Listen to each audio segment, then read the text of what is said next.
تو مقام شکر. اب اللہ کی ذات کبریائی قرآن میں فکر مہیا کی. وہ فرماتا ہے وَقَلِيلٌ مِّنْ عِبَادِيَ الشُّكُورُ. یہ جو میرے بندے ہیں نا، میرے ان سارے بندوں میں شکر گزار تھوڑے ہیں. شکر گزار کیا ہے؟ تھوڑے، قلیل ہیں. یعنی قلیل مقدار میں شکر گزار ہیں، کثیر تعداد میں نہ شکر ہیں، جنہیں پہچان نہیں. کیوں اللہ کے قرآن نے یہ شکوہ کیا؟ اس لیے کیونکہ نعمت والے کی پہچان نہیں، فکر اس شکر سے وابستہ نہیں. اور پھر جب شکر سے فکر وابستہ نہیں تو نعمت والے کی پہچان و معرفت حاصل نہیں ہوتی. یعنی اسی وقت یہ مقام ملتا ہے جب اللہ کی ذات کبریا کسی بھی بندے کو شکر صحیح معنوں میں اس سے وابستہ کرتا ہے. اس کا مقام تمہیں سمجھ آ جائے. پھر آیت خالق کائنات کی ذات کا کس قدر احسان ہے. فرماتا اللہ ان شکرتم لازیدنکم، اگر شکر کرو گے تو میں اور زیادہ دوں. یہاں لام جو ہے یہ لائے تاکیدی ہے، یعنی اللہ نے لازم کیا ہے اس بات کو. حالانکہ وہ ذات کبریا مالک ہے، کسی بات کو اپنے اوپر لازم نہ بھی کرے تو اس کی کبریائی کو فرق نہیں پڑتا. لیکن اس نے کہا لازم کرنا کو میں نے لازم کیا ہے، زیادہ دوں گا. یعنی شکر تم کرو، نعمت میں بڑھا دوں،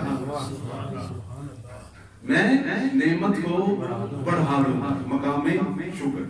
تیسری آیت آپ نے سنی، خالق کائنات نے قرآن کریم کی فرقان عظیم میں حکم دیا.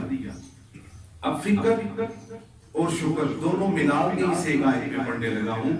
خالق کائنات فرماتا ہے قل هو الذی انشأکم وجعل لکم السمع والابصار والافئدہ قلیلا ما تشکرون.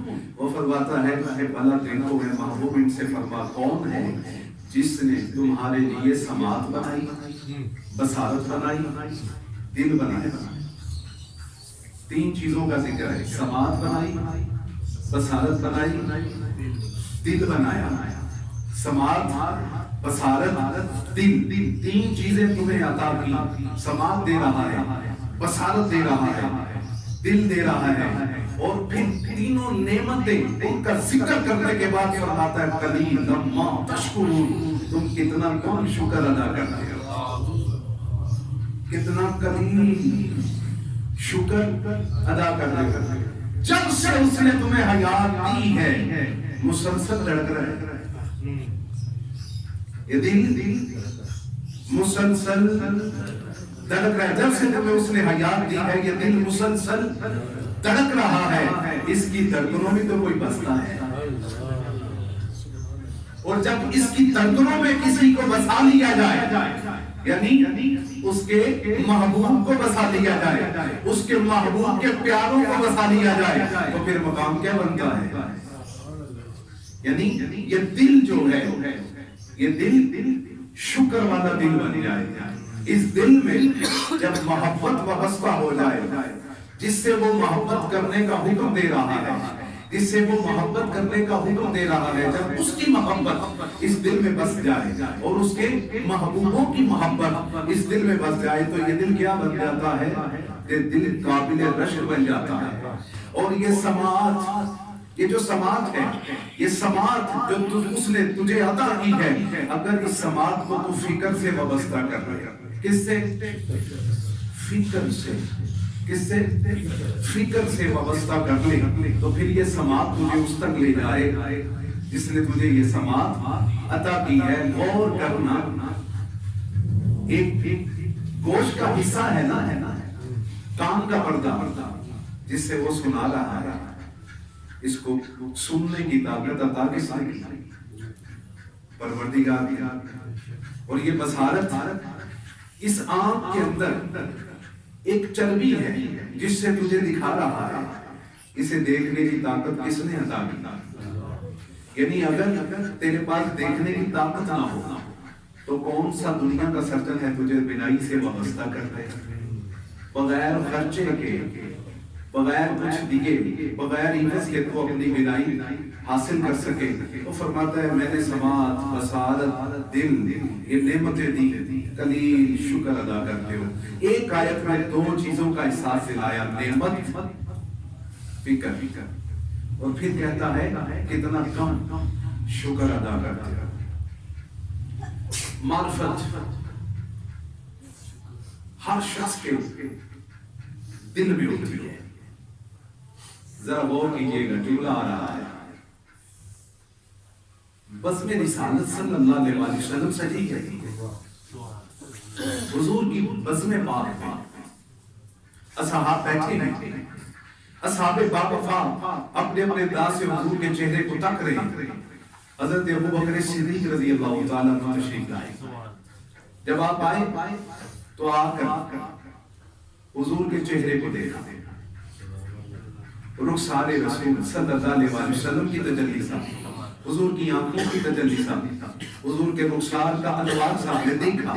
دیکھتے کہتے ہیں یا رسول اللہ صلی اللہ علیہ وسلم، آپ جیسا حسین میری آنکھ نے نہیں دیکھا. آپ کی آنکھیں، آپ کے رخسار، آپ کا دہن پاک، آپ کا انداز تکلم، آپ کی گفتار، آپ کا سراپا، آپ کا کردار، تعریف کی نعت بڑی بیٹھ گئے. حضور نے فرمایا ابوبکر تم نے سچ کہا. تھوڑی دیر گزری، ایک ملعون آیا، نام ہے ابو جہل. کیا نام ہے؟ ابو جہل. ماں نے اس کا یہ نام نہیں رکھا تھا، ماں نے ابو جہل کی یہ نام نہیں رکھا تھا، بس میرے آقا نے ابو جہل کہا. اب کافر ہو یا مسلم کہتے سارے ہی ابو جہل ہے. کیوں آیا ابو جہل؟ جہل سمجھتے ہیں کہ جہل کیا ہے؟ جہالت یہ ہے، لوگ کہتے ہیں علم نہ رکھنا یہ جہالت ہے. نہیں، علم ہوتے ہوئے انکار کرنا یہ جہالت ہے. اور چلی جملے تک مصحف قرآن کو دیکھ کر فکر حاصل کرنے والوں یہ فکر اور ہے، ناطق قرآن کو جنہوں نے دیکھ کے معرفت حاصل کی ان کی معرفت اور ہے. ذرا غور کرنا جملے پر، سامنے ناطق قرآن خود موجود ہے. ابو جہل جیسا ملعون آیا، اس نے گستاخی کے جملے کہے، چلا گیا. جب چلا گیا صاحب نے پوچھا یا رسول اللہ صلی اللہ علیہ وسلم، اس ملعون نے آپ صلی اللہ علیہ وسلم کے مصر پاک پر حرف اٹھایا، چلا گیا. فرمایا میری لسان آئینے کی طرح ہے، جو دیکھتا ہے اس میں خود کو دیکھتا ہے. جو بھی دیکھتا ہے اس آئینے میں خود کو دیکھتا ہے. ابو بکر کو جو نظر آیا اس نے وہ کہا، ابو جہل کو جو نظر آیا اس نے وہ کہا. ذرا غور کریں، پہچان، اس پر بات ہو رہی ہے فکر پر، یعنی محبت وہ معیار ہے. جملے آ رہے ہیں، محبت وہ معیار ہے کہ یہ معیار اللہ نے قرآن میں دے کر کیا فرمایا؟ ارشاد فرماتا ہے قل ان کنتم تحبون اللہ فاتبعونی یحببکم اللہ. میرا پیارا حبیب صلی اللہ علیہ وسلم ان لوگوں سے فرما دے اگر تم اللہ سے محبت کا دعویٰ کرتے ہو فاتبعونی تو پھر میری اتباع کرو. جب میرے تابع ہو جاؤ گے تو میں آپ کیا بناؤں گا؟ یحببکم اللہ، اللہ تم سے محبت کرے. ایک آیت محبت کے لفظ پہ اور پڑھوں، سورہ طٰہٰ سے خالق کائنات فرماتا ہے وَأَلْقَيْتُ عَلَيْكَ مَحَبَّةً مِّنِّي وَلِتُصْنَعَ عَلَىٰ عَيْنِي. اے موسیٰ علیہ السلام ہم نے اپنی طرف کی محبت تجھ پر ڈالی تاکہ تو ہماری نگاہ رحمت میں پروان چڑھے. حضرت موسیٰ علیہ السلام پہ محبت خالق کائنات نے القاء کی. کیا کی تھی؟ القاء ڈالی. لیکن جب اپنے حبیب کی محبت کا معیار بیان کیا وہاں صرف موسیٰ علیہ السلام کو محبت القاء کر رہا ہے. موسیٰ علیہ السلام کے دیکھنے والوں سے وعدہ نہیں کر رہا اپنے محبوب کی محبت کے ساتھ اعلان کر رہا ہے کہ جو تیری اتباع کرے گا ہر اس سے محبت کروں گا، جو تیری اتباع کرے گا ہر جو تیری اتباع کرے گا اس سے کیا کروں گا، اسی کو محبوب بنا لوں گا، صرف تجھے محبوب نہیں بنایا، جو تیری اتباع کرے گا اس کو محبوب بنا لوں گا۔ معیار محبت وہاں صرف موسیٰ علیہ السلام پہ محبت ڈالی، یہاں محبوب کا صدقہ محبت بانٹ رہا ہے۔ ذرا غور کریں، محبت